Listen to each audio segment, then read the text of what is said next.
Hey everybody, welcome to Craft of the Yeti. Since we made a fancy magnetic wargaming board, we need some magnetic terrain to play with. First stop on the Terrain Express is a 3-story ruin. Each floor is magnetized to come off for ease of play. Each layer also has a magnetic floor so my minis don't go flying if the table gets bumped. The first thing I did was to create a template of the floor plan out of chipboard. Using that template, I cut out a thin piece of XPS foam using my hot wire table off camera. I have some fairly strong magnets I'll be using to keep the building attached to my game board, so I made sure the thickness of the foam was enough to embed the magnets. I used the magnets themselves as a cutting template by simply pressing them into the foam. The holes were cut with an X-Acto knife, and I dug out the scrap with a sculpting tool. Originally, I started with 4 magnets, but realized later on that a few more were going to be needed to keep the building in place. The magnets were secured with hot glue and then pressed against parchment paper.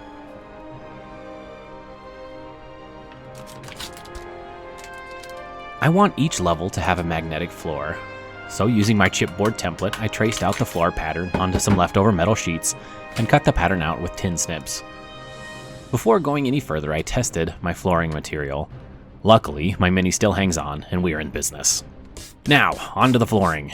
I am using large popsicle sticks or tongue depressors. I used a wire brush to exaggerate the wood grain and to make the floor look more worn. Each stick was then cut roughly in half with an X-Acto knife. For some of the floorboards, I cut part way and then broke them in half to give them a more rugged look. Each piece was then further weathered by carving out little edge pieces with my X-Acto knife. Off camera, I then cut each stick into about 2-inch lengths. Here's what a completed piece looks like. I laid down some tacky glue and placed the floorboards running them long.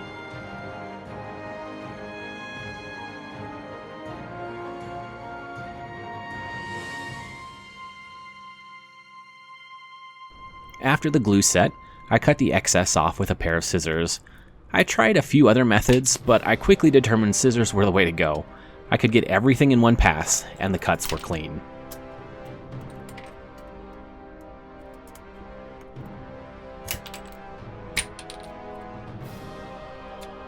Since I used actual wood for the flooring, I can just stain it.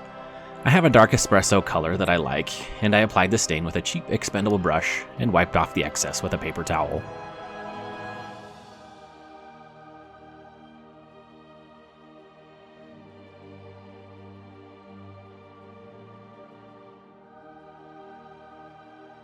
Once the stain was dried, I hit everything with a gray dry brush, in hopes the wood would look more aged and weathered. I wanted the building to be made of large quarried stones. I cut out many bricks with my hot wire table, and then added some texture by mixing the foam stones with some rocks inside a container. I've showed this technique in a few other videos. The first few layers were attached using hot glue. The hot glue sets quick enough that I can keep moving and adding stones. You just have to be careful not to add too much, and hot glue can also leave lots of wisps if you aren't careful.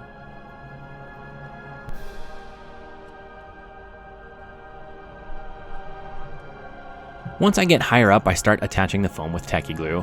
I like the bond tacky glue provides better, and it also provides a longer working time when needed. I wanted to add something decorative between the floors. This will add some variety to the look of the building, as well as make each floor easily distinguishable.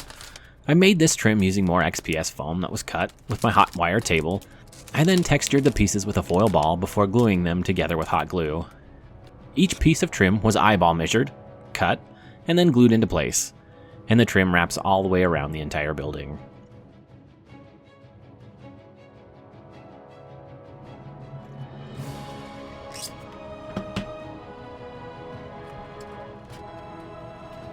Now comes destruction. I drew a rough shape in Sharpie and then broke the building down with my knife and fingers.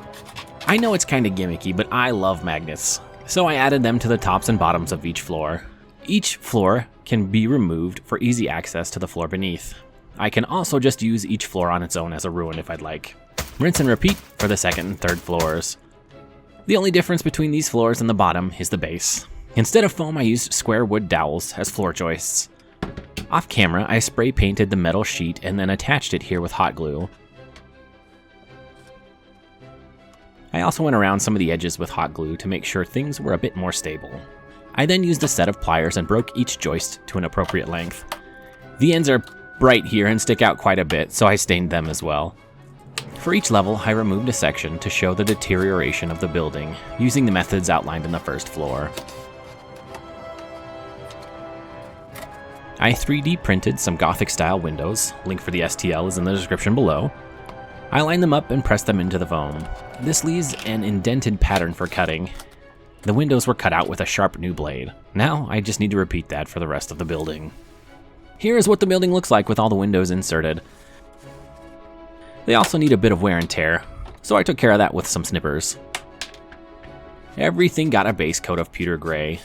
I lost the footage of the next steps, but I washed everything with a dark wash, and then applied spackle to imitate grout between the stones. The grout leaves a white texture on everything, which I don't want. I used damp paper towels and some elbow grease to remove the extra grout. Here you can see the difference. Everything is looking pretty monotone at this point, so I added some blue to the trim. I want this to look like it was painted on and has been chipping off. I used a stippling motion and avoided the edges to get the look I wanted. The windows were based in gunmetal. I then added a dark wash, and eventually a rust-colored wash. I added some thin washes to the building to help it look more aged and weathered. It looks pretty intense when it's wet, but when it dries, things look much more subtle. It was at this point I realized I had made a mistake with the floorboards. They are pointing in the same direction as the joists. Oops. I had to pull them all off, rotate them 90 degrees, and repaint them all. Our building is missing a front door, and I made this in the same fashion as the floorboards. I weathered and cut the tongue depressors before staining them off camera. The door is old and off its hinges. I also wanted it to look broken and to hide the seam of the foam and the floorboards on the bottom floor, so I broke it and glued it into place. Just a few touch-ups and we are golden. Now, on to the good bits.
Thanks a ton for watching. If you enjoyed the video, hit the like button and subscribe for more.